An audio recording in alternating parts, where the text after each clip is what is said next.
Well, hello and welcome to the East Tennessee Historical Society's, I'm going to say, evening's live recording. Before we get started, I would just like to announce a few events coming up. We have an Appalachian Sessions live taping at the Bijou Theater on May 1st. That starts at 5 o'clock. Doors open at 4:30. Tickets are still available, although I think tickets are going fast. We also have on May the 7th a new jazz brunch that we're calling Biscuits, Bubbly, and Beignets. Tickets are available on our website. That's easttnhistory.org. On May the 9th, we have a genealogy workshop, I think, which I'm hosting, so I'm very excited about this, and it's about critically reading historical sources. And on May the 10th, on Wednesday, May the 10th, we have a talk about baseball that William Hardy will be providing us. So we're very excited about that. But tonight, our speaker is Dr. Mary Ellen Pethel. I think I butchered your name there, I'm sorry. Pethel. Dr. Mary Ellen Pethel. She is the Assistant Professor of Honors and Global Leadership Studies at Belmont University and Executive Director of NashvilleSites.org. She's a graduate of the University of Tennessee, Knoxville, Berry College, and Georgia State University. Dr. Pethel has published 5 books and numerous articles and chapters. She is featured in the new documentary, Facing the Laughter, about Minnie Pearl, and is currently working on a biography about Sarah Cannon's life and her character, Minnie Pearl. So without further ado, Mary Ellen Pethel, thank you so much. Thank you. Thank you to those of us joining us online, and we're going to get right to it. I have the pleasure of having 3 wonderful panelists here that are all featured in the book, and I'll be talking more about them, and they'll be telling some of their stories as well. But we have Missy Kane, who was on the first University of Tennessee track and field team and later cross country, was a UT track coach and also an Olympian. We've got Joan Cronan, longtime women's athletic director at the University of Tennessee, came in 1982. Pretty close. Pretty close, okay, 83? 83. 83. And served in that role for nearly 30 years. But prior to that, she was the basketball coach in 1968 here at the University of Tennessee. So that was You've just told everybody how old I am. And then we have Baker Furrow, who was the first Lady Ball before there were Lady Balls, playing on the men's golf team. And growing up in Knoxville, or just outside of Knoxville, at Maryville. And then after she completed her undergrad career, she later went into, you came back eventually and coached golf, but that was a while. But her one of her real influences on women's sports was that she was able to participate and was appointed on the UT Board of Trustees at the age of 26. I believe that was in 1970, 70 or 71. She's still them how old you are, too. We're old, Joe. And served in that role, I believe, 18 years. But a big part of her story is that she was key not on the task force, but being a vocal advocate with a task force about enforcing Title IX in compliance in the mid-1970s. So I thank all of them for being here. And what I'm going to do here is I'm just going to give you a little bit of context about the book, about why I wrote it, and then I'm going to ask each of them just to tell us a little bit about their early story and early life, how they got into sports, how sports affected not only their life but their education. And then to talk a little bit about their professional careers and the impact and role of Title IX on them as they worked and coached and were administrators and board members. And then finally, just a piece of advice to any young viewers or current athletes, because the landscape has changed quite a bit over these last 50 years. And what I've found is that a lot of college athletes, when they think of Title IX, current athletes, is they think about having to go to legal meetings. They don't necessarily think about the number of uniforms that you might have or the opportunities that you might have. They think about it more from just sort of a sort of a compliance standpoint rather than an opportunity standpoint. So I think this is the moment 50 years later to remind them of current athletes and young girls who aren't in college yet, growing up playing Little League, playing soccer, for them to understand the history of women's sports and how we got to this moment. So with that, I'm going to go to the next slide. And this is a picture that people in Knoxville have probably seen at some point. And hopefully, I don't know if any of you were ever on the receiving end of one of these stares. You don't work with Pat for 30 years and don't get a stare. Don't get a stare. Pat Summitt's obviously in the title of this book. So Title IX, Pat Summitt, Tennessee's Trailblazers, 50 Years, 50 Stories. She's in this book for a couple of reasons. One, she has the name recognition, and she was such an integral part of what happened here in Tennessee. But she touched all three parts of the state. She was born in Middle Tennessee. She went to college in West Tennessee. And she obviously coached in East Tennessee. So going back to Middle Tennessee, this is Pat at a fair. And I like to say that this kind of looks like the stare that she later developed. So she really worked on that for a long time. But you can also see her identification card there for Ashland City. Interesting that she lists her weight at 110, which was probably accurate. She listed her height at 5'5", and she was really 5'11". And so she was always a little bit self-conscious about her height, at least growing up, that her nickname, because she was so tall and skinny, was Bone, which made for an interesting combination if your last name is Head. But everybody has a Pat Summitt story, right? And so I did not know Pat Summitt well. I really didn't know her at all, but she loomed large as I was growing up as a student and as an athlete in the early 1980s and early 1990s when I was in high school. And then coming to the University of Tennessee, I played a year of college basketball at Berry College, and then decided that I wanted to spread my wings in a different way. And so came to the University of Tennessee, did not play basketball, but was here from 1996 to 1998, if you will recall, which were very good years for Lady Vols basketball. And so the spring of 1998, Pat had finished the book after their 39-0 season called Raise the Roof, and I was a senior at UT at the time. So I went to a book signing on campus. I handed her the book, we traded some small talk, and she asked I told her I just finished my senior thesis in history, my honors thesis. And she said, well, what is it about? And I said, well, it was about, and I'll show you a few more pictures of Pat while I'll tell this story. But I said, she asked what it was about, and I said, well, it was about the first generation of female athletes in Knoxville. So suddenly she kind of stopped. She looked up, caught her attention, and she said, the 1970s? And I said, no. Way back, knickers, not Nike. I was talking about the 1890s and early 1900s, that first era of women's basketball and women's sports that lasted for about 30 years and then unfortunately fell victim to sort of a cultural backlash where they went to an intramural system until Title IX from the 1930s through the 1970s. So she smiled and looked up at me and kind of laughed and said, I'd like to read that. And I know that's just a thing that people say, but because Pat Summitt said it to me, I like to think she meant it. So then she asked about my plans after graduation, and I told her I was headed to Atlanta to law school. So she inscribed my book to Mary Ellen, Raise the Roof in Law School, Pat Summitt. Obviously, law school did not work out. History was my true passion, teaching and writing, storytelling. But now as I hold this book in my hand, I can't help but think back to that time, that brief meeting with Coach Summitt, and going back in time and telling Pat, one day I will write a book about your generation. One day I'll write a book with your name in the title. And so I feel like that as this book expanded, I started with the idea of 15 or 20 people that I wanted to interview as I knew that the anniversary for Title IX was approaching. I knew it took about 2 years to write a book.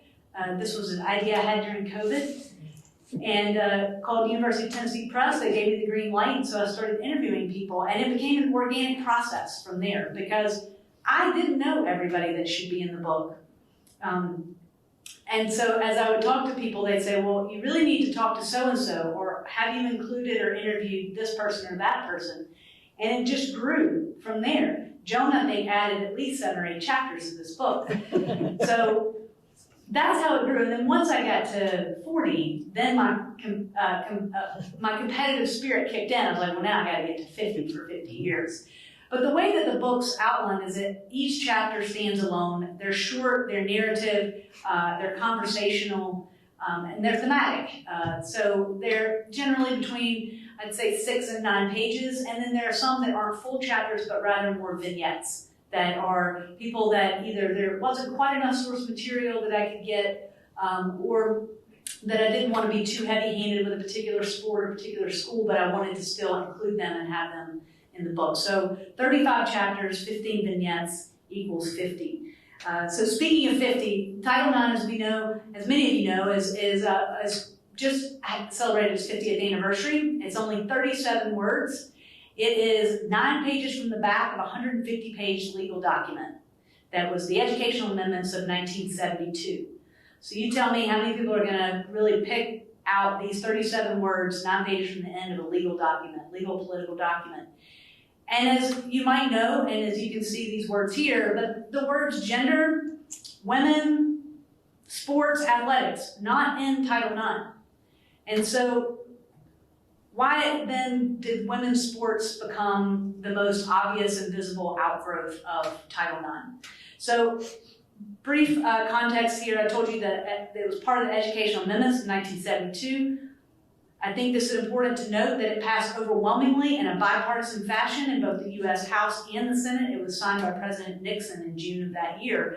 And at its heart, it was really about equal access and opportunity for girls and young women at any school that received public education, so not just colleges. And I contend that in the absence of the Equal Rights Amendment, Title IX is one of the most significant pieces of legislation since the 19th Amendment. But as I mentioned, women's sports were Title IX's most tangible, visible beneficiary. And I think it's because there was so much room for growth. It was almost at zero. And so any amount of growth seemed exponential. And that's why if we look today over these 50 years and you look at, we're now, and I'll talk about this at the end of the panel, that we're now in our 4th generation since Title IX. Baby boomers really were the first generation, then Gen X, and millennials, now we're Gen Z. And with each of those generations, you have seen each generation take it to the next level when it comes to women's sports. But here in Tennessee, we also, you asked why Tennessee? Why is Tennessee a national leader in women's sports and has been for so many years? Some of that is because of or a lot of that is because of the TCWSF, the Tennessee College Women's Sports Federation, which was founded 3 years before Title IX. Also the AIAW, which was the predecessor in some ways to the NCAA, which is going to run women's athletics on a national scale for the first decade. The first scholarships weren't really offered until 1976. And the NCAA does come on board in 1981-82, although they were somewhat hostile at first, or just ambivalent, we'll say, if we want to be generous. But as a state, Tennessee does emerge as a national leader. So why Tennessee? So I mentioned the TCWSF, and in this picture, we've got Gloria Ray sitting there, there's Pat, there's Terry Crawford. Y'all can probably name everybody up there, but this is the first women's athletics department at UT, but it really predates UT. We really have to go back to the Tennessee Tiger Bells as our first major program that on a collegiate level. This is coached by the legendary Ed Temple. You see him second from the left there, and to his left is Chandra Cheeseborough, who is the current director of track and field at TSU.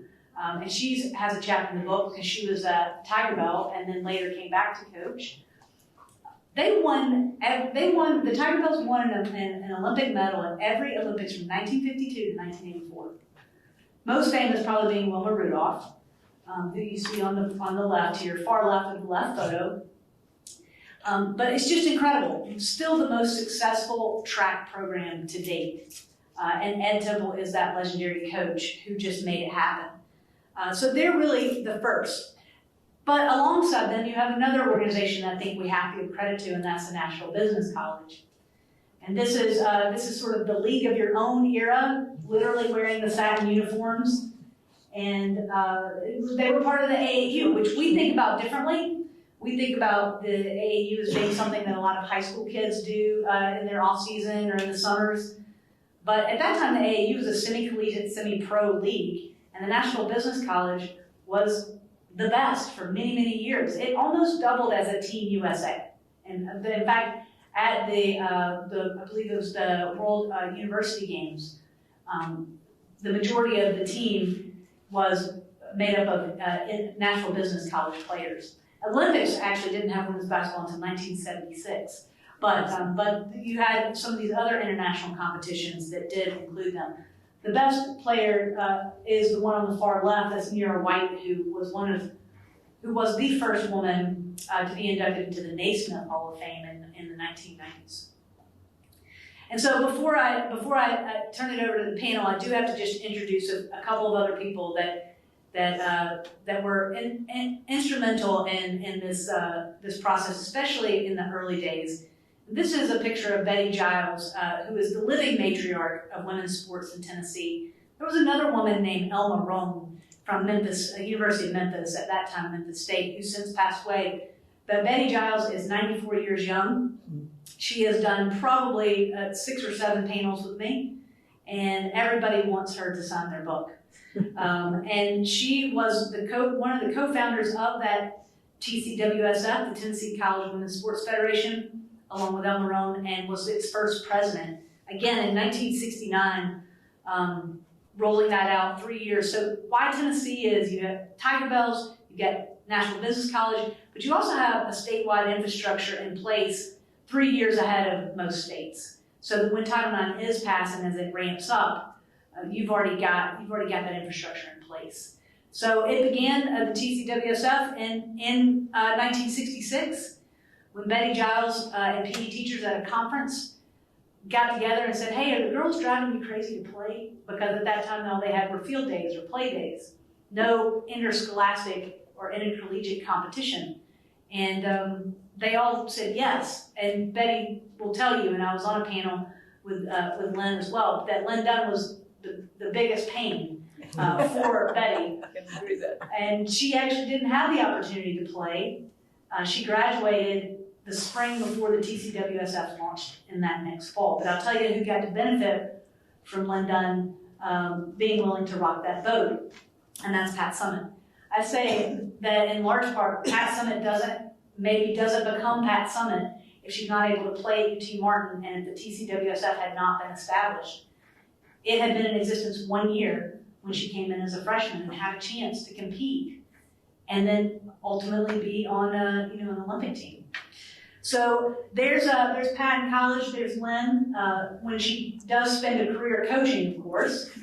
There's a picture there of Susan Rusk, who starts the track program at University of Memphis and then comes to Harvard Hall School.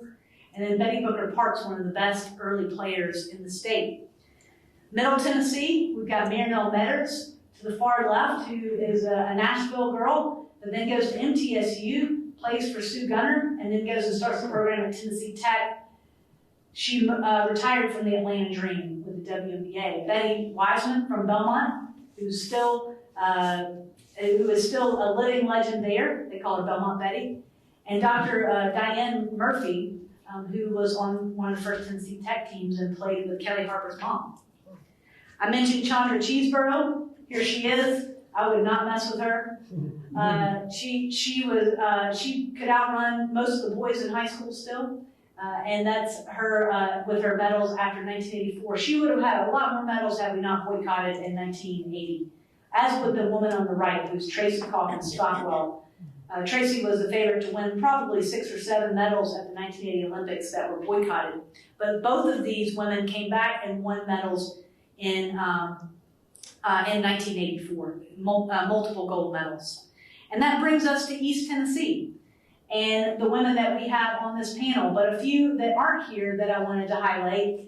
Got Debbie Jennings on the far right, because it's not just athletes and coaches, it's other people that helped to build women's sports, and she was the first sports information director at the University of Tennessee. Terry Crawford, Missy, who was your coach. Gloria Ray, the first athletic director, and Janice Shelton, who established women's athletics at East Tennessee State University. Y'all know who's in that picture with her? You recognize who that is? John Wooden. I was going to say, it looks like John Wooden. Yeah. This is a crazy angle. It's crazy. And then finally, I just wanted to mention Carolyn Peck will be inducted into the Women's Basketball Hall of Fame this weekend. Congratulations to her. Her chapter in my book is called Nothing But Net, and that is exactly who she is. And she was the first African American coach hired by Pat Summitt, and then later became the first African American coach to win a national championship. But she's from Jefferson City and played at Vanderbilt, so I wanted to give her a shout out as well. And then that brings us to our starting three. Yes. So I'm going to start with Ann, and this is a picture of Ann playing in college, and then also that shot. And you just look at that shot, you're just like, man, to be in that room, a fly on the wall, with you being not only the only woman in the room, but probably lowered the average age by several decades. Could you tell us a little bit about just your early days and how you got into sports, and then how you got to the University of Tennessee? Well, I'm sure it's, can you hear me? Yeah. Okay. I'm sure it's similar to your all stories, but I grew up in a neighborhood of boys, and we competed all day, morning, night, in everything. Tiddlywinks, basketball, tennis, football, anything where you could compete, we would compete all day long. And the story is that when I was 9 years old, the boys went off to play Little League, and they wouldn't let me go play Little League. So my dad took me to the golf course, and I would pull his cart around, and then he got me a little sawed-off golf club, and I started playing golf. Won my first tournament when I was 11. And I know the story is in the book, but it is true that I played a lady named Miss Driscoll and beat her, and she did not want to play me. I mean, the woman did not, I mean, I'm too young. I did not want to play that little girl. But then later in life, she bragged that I was she was the first person that I beat in my career. After you went big. Yeah, after I went big. Then she beat. Yeah, no, she was happy later on. But I started playing golf from May to August like that, and really competed, started traveling. First state tournament when I was 11, women's state. And that's something that is so different now. The girls have no concept of what was available back then. There was nothing. I had no junior tournaments other than the National Junior and the Western Junior that I started playing in like when I was 14. But every tournament I played in was for women, with women. And then I fortunately did well nationally and won the Western Junior, won the state a few times. And when I was 17, though, I was really Judy Trelumke Rankin, and Judy Trelumke, then she became Rankin. And I were really the top two juniors in the country and expected to win the National Junior. And I didn't. I went up there and didn't. I lost in the first round. And it just dawned on me later, my mother had died the month before. And I would say that affected me mentally, but it was not an excuse. But I lost in the first round. And I was so mad that the next week we played the National Women's Amateur. And I was just mad and determined that I was not going to let anybody beat me. And I ended up being runner-up in the National Amateur to Joan Cronan, Big Mama. And from that, then I went back to school, got a call from Bowden Wyatt, the Tennessee acting athletic director, and he said, meet me at Dean Hill Country Club. And, would you meet me? And I said, sure. Well, the SEC in 1962 passed a rule saying women could play varsity men's sports, no contact. Now you just stop and think about that. They're trying to help women have some opportunity, but that was really not the best way to do it. So, but I think there was a girl, Amelia Daniel, played at golf at Kentucky, and I think there was a swimmer or something, but this was not widely utilized. But anyway, they gave me UT Knoxville gave me a full men's grant aid to play on the men's golf team. And what year was that? 1963. So a long almost time a decade before Title IX. right? 10 years before Title IX. And 2 years later, in the wisdom of the SEC, they said that women could not play varsity men's sports. But those of us already there got to stay on scholarship, and I represented UT and stuff like that. But it was, yeah, as you said, it was 10 years before Title IX. There just was not much opportunity. And then the scenario that you gave about the club sports and then AIAW, or the Tennessee women's thing, you know, they were trying to have some opportunities for women, but it was not really organized. But I was just very fortunate the men were nice to me. People always say, were the men nice to you? The golfers, and yes, they were. The ones that didn't want to, who weren't well, they weren't ugly to me at all, were the guys I was playing did not want to lose to a girl.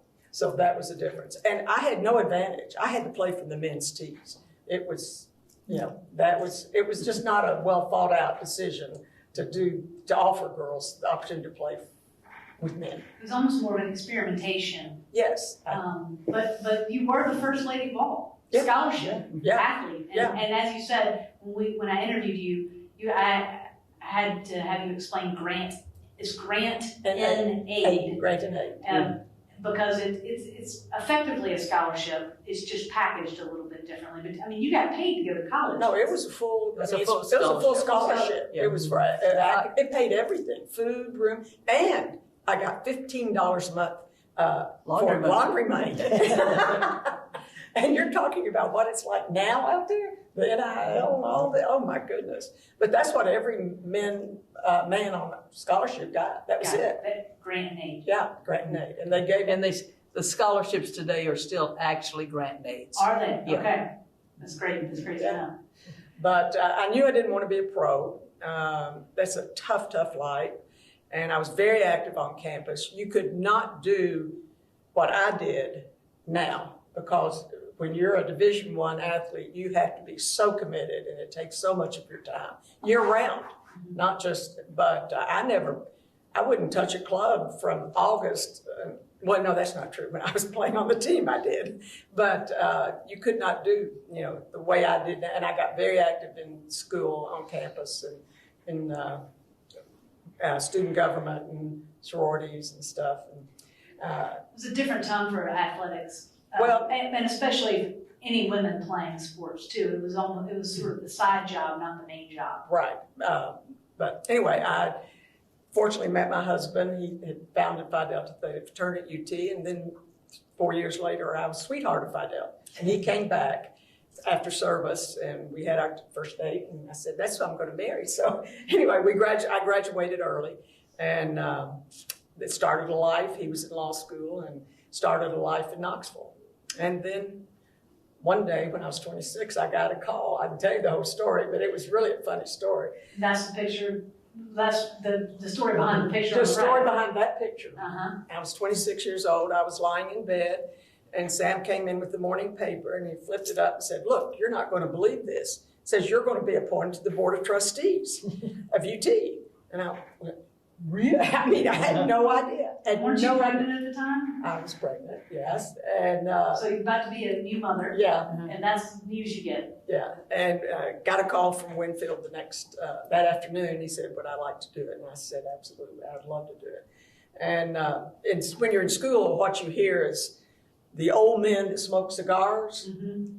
That is exactly what it was. The old men that smoke cigars. You can see the one. I can tell you the ones that smoke. I sat right next to the one that smoked. But yes, because you were appointed forever. If you got an appointment to the Board of Trustees of the UT system, you were on there forever because the Democrats controlled the state. Right. And Winfield Dunn was the first Republican elected in How many years. decades? Mm-hmm. And so it changed things quite a bit. But it was wonderful, 18 years. I loved it. And I did get to be involved in the women's, I can talk about that later or whatever, but when Title IX came around, there was a trustee committee to study Title IX. Then there was the task force. But the decisions were probably going to be made by the trustee and actually by Dr. Ed Bowling. That's right. Because he is the reason we were separate.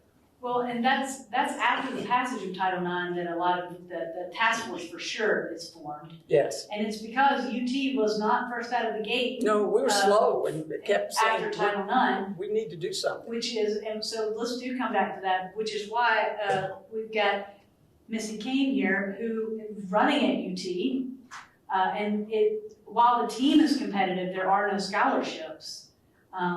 And You that's, didn't have a scholarship, Missy? Yeah. Oh, my gosh. and so that was in 73. 73, yeah. And Yeah. so these are some pictures of her, and I will say the college picture is there on the bottom right corner.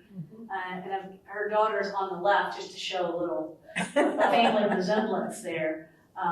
But you grew up in Nashville. How did you get into track? Because I know that you were good at the 600 back when they had Presidential Fitness Awards. Presidential but you Fitness didn't Award. really know you were going to be a runner and an athlete until you stumbled into it. Divine intervention. That's what it's called. Because I went to school, Harpeth Hall in St. Cecilia, and Edwina Temple was one of my, she was in the same, Oh, one of your classmates? yes. Well, she was 1 year younger, but she was president of our school at the time. And I liked playing with the guys and all that, but there just weren't opportunities. That's what Title IX is all about now. When I went to St. Cecilia, the only sport they had was basketball. Mm-hmm. And I was a cheerleader, and it wasn't very athletic back then. That's why my voice sounds like this to this day, but I could cheer real loud. But I always liked the Presidential Fitness Award. I had great physical education teachers, and I ended up being a physical education teacher for a while. But I was a little bit wayward. We won't go into those details, but when I went to college, my mother said, "Oh, please get involved with something worthwhile. You need to join some clubs," because she knew I was kind of hanging with a little bit of a wild crowd back in Nashville. And so I joined a sorority, and then this girl in my sorority said, "Would you go with me?" Kind of like, some girls, she was nervous. She goes, "Would you go with me? I'm going to try out for the women's track team." I'm like, I've never run track, seen a track, but so I said, okay, and I went with her, and Terry Crawford was the coach, and I did some sprints. I didn't know what I was doing, and Terry said, "You made the team." I was like, wow. I went home and called my parents from the phone up in Caracol, and they dropped the phone like, "What?" I said, "I'm on the women's track team." Well, the next day, the Beacon had an article in sports, but how it was basically the first year of the team of UT track, anyone can join. So that's basically how I made the track team, is on a lark, and it got me on the straight and narrow. I did become a Christian at that time, my freshman year, and was with some great girls. I wasn't very good at first. I mean, I hadn't run at all, and I wanted to be a sprinter who wants to run distance. And Terry was patient, but I kept moving up and getting a little bit better. But I remember, I'm still so grateful, but it is so different how it was back then, because I told my husband this one time, he couldn't believe it, but I remember we had the uniform I had in that picture. That was a nice uniform. My first one, they were so rough that would kind of give you burn on your arm. And it didn't even have a T on it. It just had some orange piping. And we had these really soft little warm-ups, but we had to wash them afterwards, and take them to the swim team. We shared them. So that's how we first got started. And when did you realize that you had a talent that was? Yeah, I guess, it takes good coaches, and Terry saw a talent, and I was in physical education department and had a lot of good coaches back then and teachers, and I got a little bit better, and I qualified for the Nationals, AIAW, not NCAA, my sophomore year. So I did go to Nationals, and I got a little bit better, captain of the team, won the meets around here. I went to Nationals and never made it in the 1500. My event was the mile. I never made it to the finals, but my senior year, we did mostly relays because we had a chance to get top 5. We got 4th in the country. And I was the anchor of the 4x800, and Holly, we called her Holly Hollywood, Warlick was the anchor of the 4x4. So by that time, I knew I was better, but then there weren't a lot of opportunities after college. So I did teach high school at Central High School, and I learned a lot from coaching. I think I got better from being a coach later on. I was young and stupid. I coached boys track, girls track, cross country, cheerleading, and volleyball. I'd never seen a volleyball game in my life. And so I coached volleyball. But then I went back to get my master's degree, Joan Cronan was my professor when I got into exercise science. And I would jump in with the women's team Terry was coaching just to do something. And I knew I was still pretty good at run here. But anyway, I ended up, I guess 3 years later at the age of 28 making the Olympic team. So it was walking in the opening ceremonies. I think I had tears in my eyes thinking, good Lord, you are good. 11 years ago, I was a walk-on at UT, and now I'm walking in Los Angeles Stadium on the Olympic team. So it was Title IX really opened up a whole new world for me. And that kind of story would not happen today now that people are specializing in sports at very young ages, but you didn't really become an athlete until college. 19, 18. Mm-hmm. Yeah, so it's a great story, and you we'll circle back to this later. But you said then coaching and then having your daughter be a college athlete has helped to also see how far women's athletics have come. So we'll circle back to that. There's somebody in this picture with you. Yes. JC. And this is when you were inducted into the Lady Vol Hall of Fame, class of I'm not exactly positive when this is 2004. Because Gracie was that year? 5, yes. Mm-hmm. And so, Joan, I know this is 2005. You're going to stay the athletics director until 2011 and a little bit into 2012. But so you've been at UT now on 20 years. Yeah. Take us back before that, when you're growing up in Louisiana, and the story that everybody loves to hear about. The motivation you got from a certain coach. Yeah. Well, I love this picture because two things about Missy is that she was one of the first coaches to win the SEC title. Her team won the SEC championship. She's got a ring on today. And then also she was the only Lady Vol to be an Olympian that wasn't an All-American. So that meant she kept getting better. And I want her to tell the story about coming in fourth rather than third. Well, Joan was very good. Yeah, I got invited to the Olympic trials. You have to make a certain time. So I ran fast enough the year before to make it to the Olympic trials, but I never had a thought of going to the Olympics. It never was a dream of mine. I thought maybe I could get a ticket since it was in Los Angeles, but I made the time, and about 30 women qualified in my event, and you go through prelims, semifinals, and finals if you can get through that far. And I was always a nervous Nelly. And I remember going to Athletes in Action, which is a Christian group, and they would kind of help calm me down. And I had Bible verses written in my warm-ups and stuff. And I barely made it through. I even made it through to the final. And I was a nervous wreck. And I remember waking up thinking, I don't know if I'll do well. I don't want to get last, because there's a lot. Mary Decker was the big world champion, and she was, everybody knew her, and a lot of big names out there. But in the race, right before my race in Los Angeles, there was a Paralympic type of race with women in wheelchairs, and struggling, but they were giving it their all in the same event, the 1500 in wheelchairs. So I talked to myself and I said, Missy Kane, shut up and get out there and do your best and be grateful for what you're here, And I think that helped my mindset. And every lap, top 3 make the team.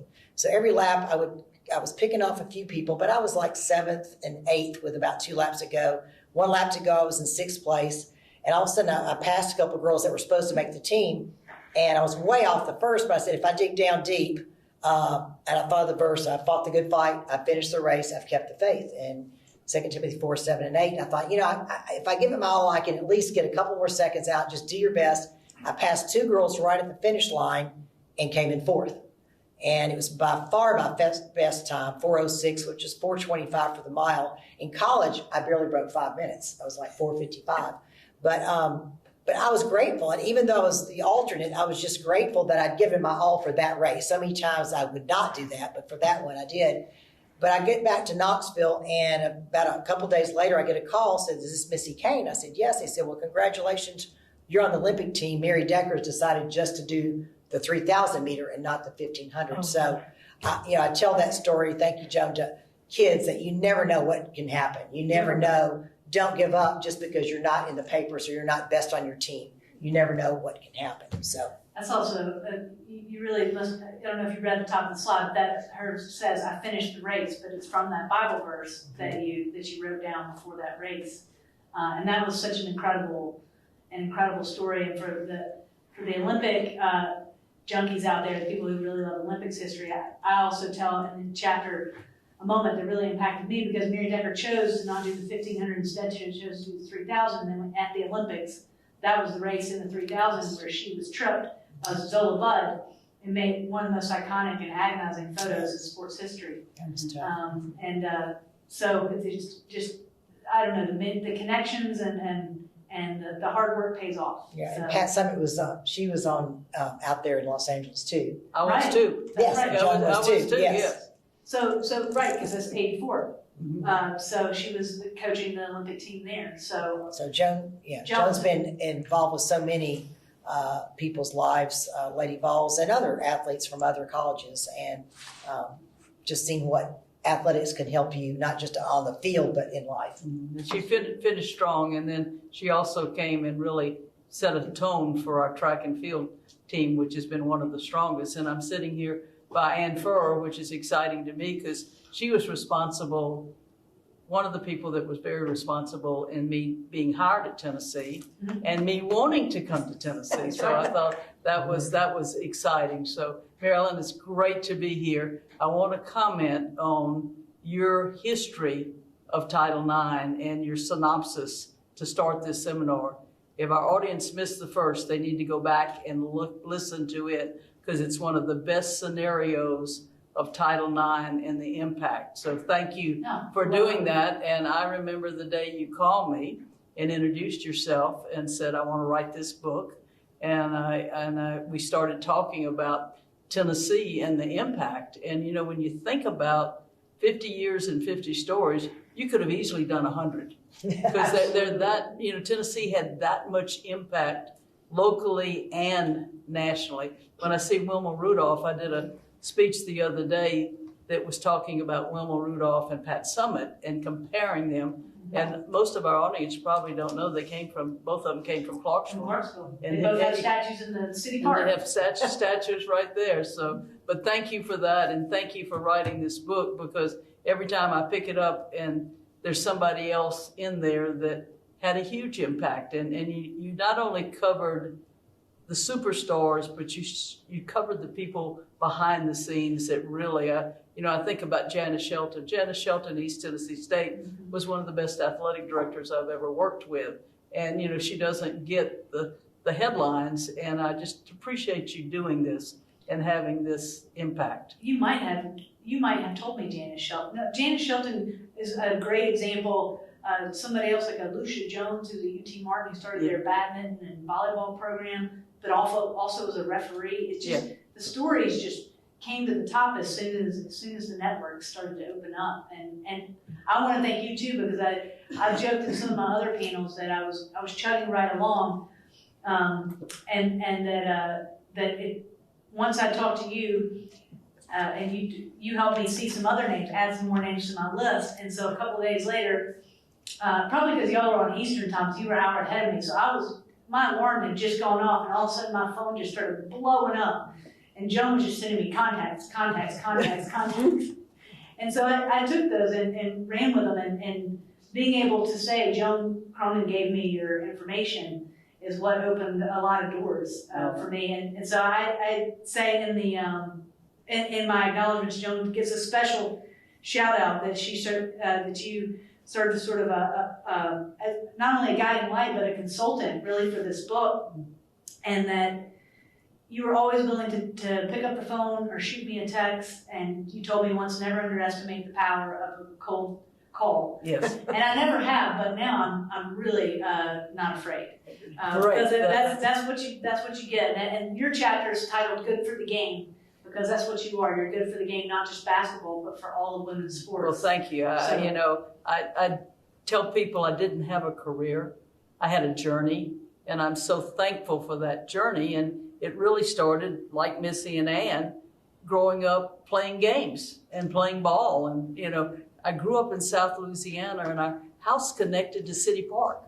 So, what we did in the summer, we woke up, went to City Park and played till it was time to go home for lunch, went home and ate lunch, took a nap, went back and played the rest of the day. And so, I played a lot. And when I think about it, probably the biggest impact was when I turned 12 and I saw all my little boyfriends going to play Little League Baseball. So I said, why not me? So I got a glove and a bat and went down to City Park, and this nice gentleman had a great smile. He was very friendly, but he said, Joan, girls don't play. And he offered to let me be a scorekeeper. He offered to let me be a cheerleader. He even got desperate and offered to let me be an assistant coach because I wouldn't go away, but he didn't let me play. And how I knew at that time, I have no idea what an athletic director was, but I did. And at that time I said, I want to be an athletic director that helps women learn to compete. Because if I was telling you things that you need to be successful, I always say 3 C's, and one of them is you have to be competitive. You have to learn to communicate, and you have to have confidence. And what does athletic do? It teaches all of those things. So I just think it's so important. So the journey has been absolutely wonderful. And I want to say right up front, University of Tennessee might have been behind a little bit, but we caught up quickly. Very quickly. And I say that Tennessee said yes to women before it was really cool. And they said yes in a big way. And Ed Bowling was a key. He was instrumental in putting the committees together. And Gloria Ray was our first athletic director. She did a wonderful job of setting a great foundation. At that time, I was athletic director at the College of Charleston. And talk about cold calls. Well, we moved to Charleston. I have a Title IX baby. Stacy was born in 1972. So everybody says, well, where were you when Title IX was signed? Well, I was practically in labor. It was working on it. Yeah, I was working on Title IX, but so I was right involved right then in making things happen. And when we moved to Charleston, excuse me, when we moved to Charleston, my late husband took a job at the Citadel, and I thought I had to get life straight with a 2-week-old and a 17-month-old. And so I got that done in about 3 weeks, and I said, well, you still want to do in women's athletics? And I actually made it a cold call to the president of the College of Charleston. And I said, you need to have women's athletics. And this was 1972. And, Title IX's just been passed. You're not doing anything. And I don't know how I worded it. Hope I was diplomatic enough, but I was either a great negotiator or a bad one, I don't know. But I walked out of his office and I was volleyball coach, basketball coach, tennis coach, and AD. So, said, here, go build a program. And fortunately, I was smart enough to know you surround yourself with great people. I hired great people. We had great coaches. And fast forward 10 years, and we were named the #1 program in the country for that level. And it was really special. But about that time, Tennessee was building. Pat had come to Tennessee. People always say, oh, Joan Cronan hired Pat Summitt. I didn't. I kept her, though. I kept her. That was the key. And will you tell the story of how that interaction, you were both recruiting? Yeah, got you. Okay. So here I am at the College of Charleston, the #1 program in the country at that level. Pat's building a basketball program in Tennessee. We're both recruiting a young lady in Charleston. Her name was Katrina McLean. And so Pat was coming to town, and she called and said, let's go to lunch. I'm going to be in town. And, the ironic thing is neither one of us got Katrina McLean. She went to Georgia. But Pat came to town, and we were going to lunch. I was driving down Broad Street, and Pat said, Joan, the athletic director's job at Tennessee is going to be open. Why don't you apply? Now, Pat and I were friends, but we knew each other from a professional standpoint in athletics. And I almost had a wreck. I literally almost had a wreck. Because here I was in Charleston, really happy, really thinking, building a great program. Charleston's not a bad place to live. My husband had just been named Professor of the Year. He'd gotten a sabbatical. The kids loved it. And here I'm thinking, I want to go to Tennessee. Mm-hmm. And I wanted to go to Tennessee, but I loved what I was doing. And I really give my late husband credit with the move, because he looked at me dead serious. He said, Joan, I love to teach. And I can teach in lots of places. Your dream is to make a difference in women's athletics. And you know, and I know, you can do that better from the platform at Tennessee. So we all came to Tennessee and never looked back. And again, it was so much fun to build a program. Speaking of Title IX, I was one of the people that broke Title IX, because when I got here, they had 7 sports for women. And I told all of our coaches, I not only want to meet Title IX, but I want to win. So I'm going to commit to you that I'm going to get your budgets into the top 10 in the country, because I want you to be competing at that level. And then I will add sports to take care of the numbers at Title IX. Right. So then we added we got to that point and added the 4 sports, where now we have 11 sports for women and 9 for men. And the numbers, somebody said, Joan, why did you add rowing? I said, I looked out my window, there's a river, and we can have 65 girls on the rowing team. So they were really looking at numbers and looking at making progress towards opportunity. To me, Title IX means equal opportunity. That means if I recruit your daughter and I recruit your son, they should have the opportunity both to be the best that they can be. And that's the one thing that I think Tennessee has done so well, is the opportunities are equal. I don't have to do a study. I don't have to be a writer. All I have to do is get on an airplane. And I'm sitting next to a couple, and they asked me, I introduced myself, but I'm Joan Cronan. I'm athletic director at Tennessee. And they smile. And usually the next words out of their mouth are, I have a daughter who. And they go on to describe to me the athletic ability of their daughters. Title IX is working when moms and dads, grandmoms and granddads want the same opportunities for the daughters as they do their sons. That's what Title IX is all about. That's right. That ground up approach, where it's like the fan base is because they're family and friends, and so they support one another, both girls and boys, as they grow up, and expect the same all the way through. Before I'm going to give y'all each one other just question to wrap us up, but Joan, I changed the slide. I'll make you turn around funny one more time. But there's a story about the dressing rooms at Thompson Bowling, and the reason that I point this out is something that I realized in writing this book. Because listen, when you write a book, you don't know well, you might know something about it, but you become an expert on something once you've done all that research and all those interviews. And I was able to, through all of that, kind of rise above it, sort of a 30,000-foot view, and realize that Title IX was a blueprint. It was really a blueprint, and it was the female administrators and coaches and athletes on the ground that were the change agents in Tennessee. And that's why y'all are trailblazers. And that's... I thought it was just because we were old. No. You used it in different ways. Yeah. And sometimes it was used as a last line of defense. Other times you had to leverage it more as an offensive weapon. It was a law you could hang your hat on, but you were the ones that found the ways to collaborate. You knew when to pick your battles, when to make a phone call or talk to somebody, how to build those relationships. And as you said earlier, that Tennessee, University of Tennessee, but the state of Tennessee also more broadly, is that as women's athletics began to grow and win, then people in Tennessee became fans of women's athletics. It was a reciprocal relationship. So winning breeds winning is what John Wooden said. And suddenly it became part of the identity and the chemistry in the state of Tennessee, but particularly at the University of Tennessee. But there were a lot of male allies. There were sometimes people that you had to go up against or to challenge.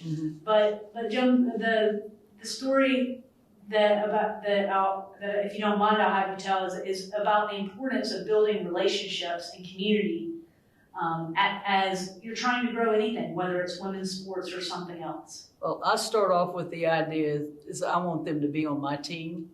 I'm not anti-men's athletics at all. We work together. In fact, I was inducted in UT's Hall of Fame just last week, and I recognized Coach Dickey, who was the male athletic director the majority of the time that I was at Tennessee. I worked with Doug and Mike Hamilton the most, and we couldn't have done it if we didn't work together, and that was real important. Now, sometimes you had to push your hand down a little bit and draw a line, but most of the time they wanted to be on your team. In fact, when I took the job at Tennessee, Thompson Bowling was under construction, and during the interview, both Dr. Bowling, Jack Reese, who was the chancellor, and Pat Summitt said the women are not going to play in the new arena, they're going to play in Stokely. And Pat was all for that because Pat looks at the court as her classroom. And she thought, if I have Stokely, I don't have to worry about anybody else scheduling it. It's mine. I don't have to share. And my feeling was you only get one chance to make a good first impression. So I drew the line in the sand and said, if y'all want me to be athletic director, we have to play in the new arena. And they said yes and hired me. And the first game, we sold out the arena, and I had to give tickets to people who were standing outside. One of the nicest notes I ever got from Pat, she just simply said, "You were right."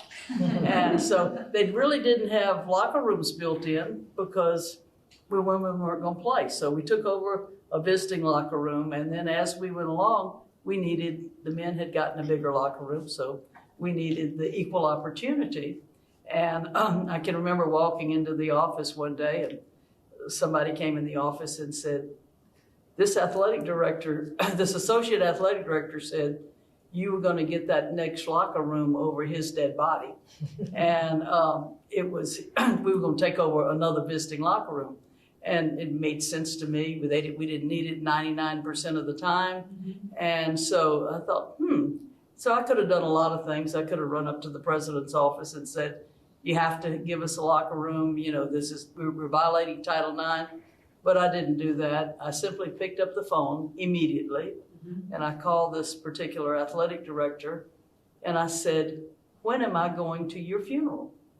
And there was dead silence on the other end, and then he started laughing, I started laughing, and I said, come on down to the office, we need to talk.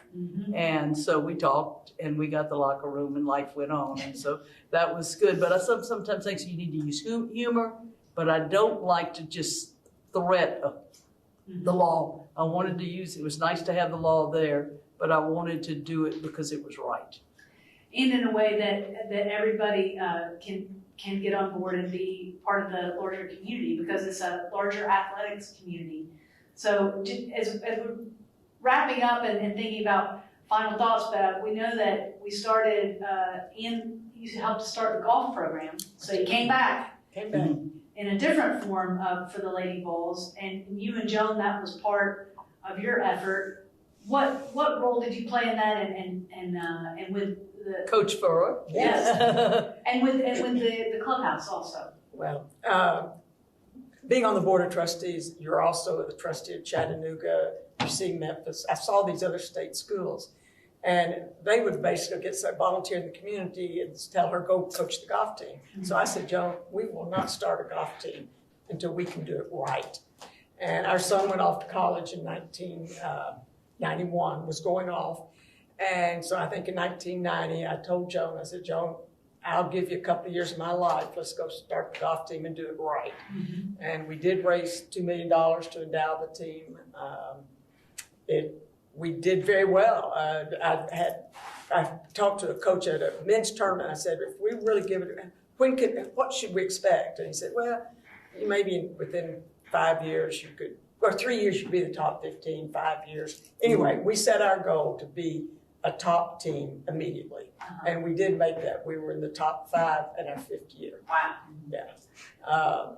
International recruiting and things like that. You had to learn some new things, but it was great. I loved it. Then we hired a coach after 9 months or after a year. And then I was her assistant for a year and a half, and then became the volunteer assistant, which meant nothing. I got uniforms, but I did a lot of traveling, It was a great experience. And so we did, But then to help put the icing on the cake, one of the things that most good golf teams have is a practice facility. And so Ann helped us recruit Bonnie Blackburn, who was a local female golfer who we just was like my mother. was After my most mother admired died, she was- people, and Ann both contributed to so it's a Blackburn Furrow clubhouse. And every time I drive in from the airport, I say, thank you, Lord, because it's so pretty. So the prettiest piece of land. and nice It's one. so well done, and it just makes me feel good that her name is on that clubhouse. And the legacy it's the gift that keeps giving. Yeah. Yes. It's fairly new, right? 5 5 Seems years, like about five 5 years. years. Right. Seems like just yesterday. Yeah, it does. And speaking of time, because it hasn't been quite 5 years, but then your daughter comes to UT. And how are you able, what are the differences from your running or even coaching experience with what your daughter was able to experience at UT? Well, because of Joan and Ann and other people, I mean, the program just got really, really strong. I mean, it was strong with Terry Crawford, but it Very continued. And J.J. Clark was a great coach that coached for Joan. Mhm. And he recruited Kelsey. She was a good athlete at West High School and didn't win state, but really good on a state winning team. And he recruited her, and she just loved it. She was hurt the first year. She had to have surgery on her calf muscles, but it was one of those things which was interesting, though, as a mom. I was so proud of her because she probably had a lot more talent than I did, but she was injured her freshman year in a wheelchair. But and I even told her one time. Then she came back and she was struggling, because of her legs were hurting her, but she kept, going. And I said, Kelsey, you don't have to do it for me. You do it if you want to.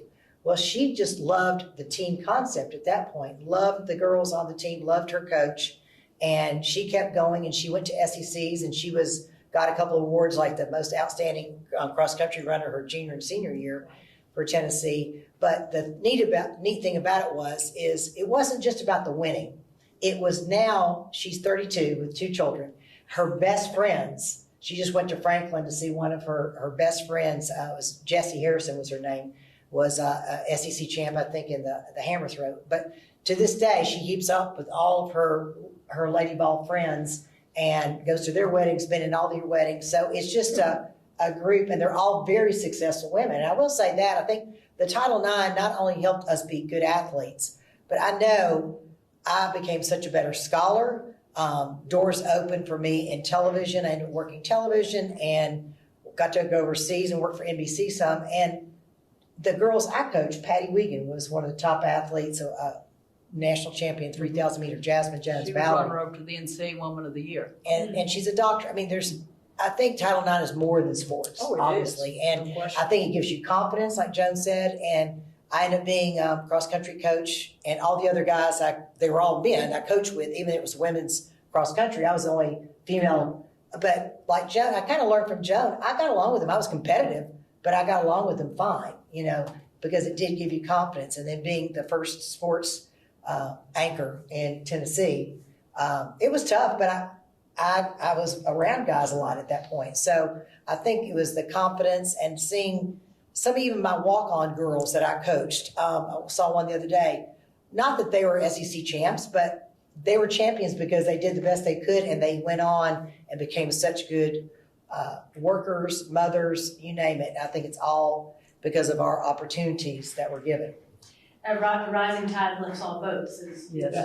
And even though you have this visible thing you can point to with women's sports because of Title IX, it's also why you have more women who are doctors and lawyers and in STEM. And I brought up one more slide with some statistics to show you over the last 50 years. There's been a 614% increase in growth of collegiate women's athletics since 1972. Again, it's not hard to grow that much when you start with so few. But the number that you might have heard, and that many of us have heard in celebrating Title IX, is it went from 1 in 27 girls played sports to 1 in 3 ages 6 to But you talked about the other skills that it gives you. It's not only teamwork, but it's time management. It's collaboration, it's competitiveness. It's so many life skills that are part of playing sports that Title IX didn't just help athletes, it helped everyone. But I think for a lot of athletes, they gained so few of us, such a tiny fraction of a percent are ever going to make money playing sports. It's the other skills that we gain. Another stat that I like is 94% of female executives have played. A 2018 study showed that 94% of the female executives have played in organized sport. That's a great testament to the power of sports. And then just on the Tennessee level, 11 of 12 of the last Olympic medalists with ties to Tennessee since 2016 are female. And 58.4% of Team USA's medals in the Tokyo Olympic Games were won by women. You see this turnover when you do hit the 1990s for sure, when the 96 Olympics, where you have women's gymnastics win gold, basketball, softball for the first time win, soccer for the first time win, and sometimes even often called the Title IX Olympics. And that was the era that I was growing up in. So I'm just going to end with this and then thank our guests, and we'll wrap up here, and we'll see if we have any questions. But so, as I mentioned, as I came of age in the mid-1990s, I was fortunate my parents fully supported my athletic endeavors. And I was also fortunate to play on some really good teams. I was also fortunate enough because as a freshman in high school, I was the only guard who could dribble with my left hand. So that was an advantage too. But on that high school team when I was a freshman, and they were all pretty successful. My freshman year, we went to the state finals, and I was the starting point guard. I was 14. And we had some superstars on that team. We didn't win the state championship, we were runners-up, but the star of the team was a girl, now a woman, named Consuelo Daniels, but everybody called her Nene. She's 6'1", 6'2". Nene Daniels, today she's Nene Saxton. So Nene later graduated and went on to play at the University of Alabama, which reached the Final Four in 1994. Her daughter, Victoria Saxton, just finished her last season with the University of South Carolina playing for Dawn Staley and winning a national championship last year. At the 2022, right as I had finished this manuscript, the 2022 SEC tournament was held in Nashville. And Nene and I aren't as in touch as often as we'd like, but we are in touch. And so we reached out and we were able to meet up, and I sat in the stands and watched Victoria play, having just finished this. And it was at that tournament that I felt like, this has really been a full circle moment for me. And writing this book was a full circle moment for me, that as I conducted interviews and researched and drafted chapters, I became increasingly aware and appreciative of my own history. I'm a daughter and beneficiary of Title IX, but I would argue it's not just women, it's men too. We all are. We're all beneficiaries of Title IX. So my greatest hope is that Title IX, Pat Summitt, Tennessee's Trailblazers, provides a cause for both celebration and inspiration. We celebrate the past 50 years of progress made, but we should be inspired to keep going, to keep pushing, and to keep fighting for equity. Title IX was the start, and it is up to us to finish the race. And with that, I want to thank the three of you so much for participating in this conversation. I felt like I should just pull up a chair there. And so I will turn it back over, and we'll see if there's anything else we need to wrap up. We did have one question online. Someone asked if you faced any obstacles from your families as you pursued your athletics. Absolutely not for me. My parents were very, very supportive, did not push me in any way. I was, I guess, self-motivated, but they supported anything I needed to do, traveling over the country or whatever. My dad supported me so much, he went to the games and yelled, "Shoot, baby," which embarrassed me, but I knew he loved me and I knew he cared. The worst thing my father did was he'd follow me around the golf course and jingled his money in his pockets. That always bothered me. Yeah, my parents were just shocked that I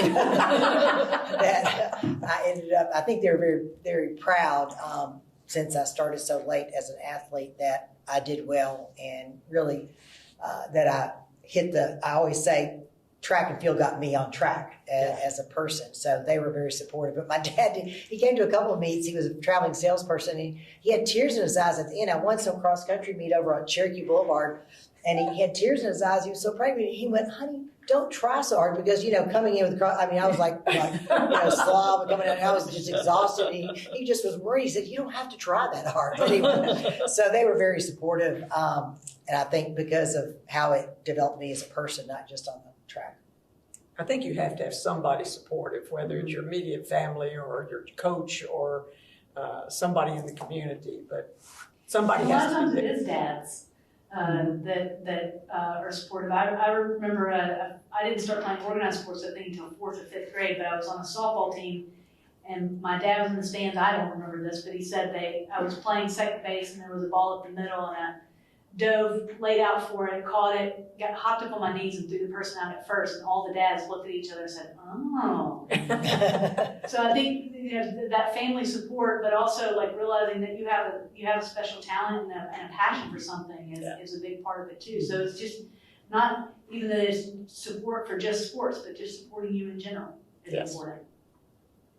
In closing, as I was thinking, we're having the women's basketball Hall of Fame induction this weekend, and I think about your book does what the Hall wants to do in celebrating, honoring the past, celebrating the present, and promoting the future. Absolutely. Thank you, Joan, for that. I appreciate that. I appreciate the three of you more than you know.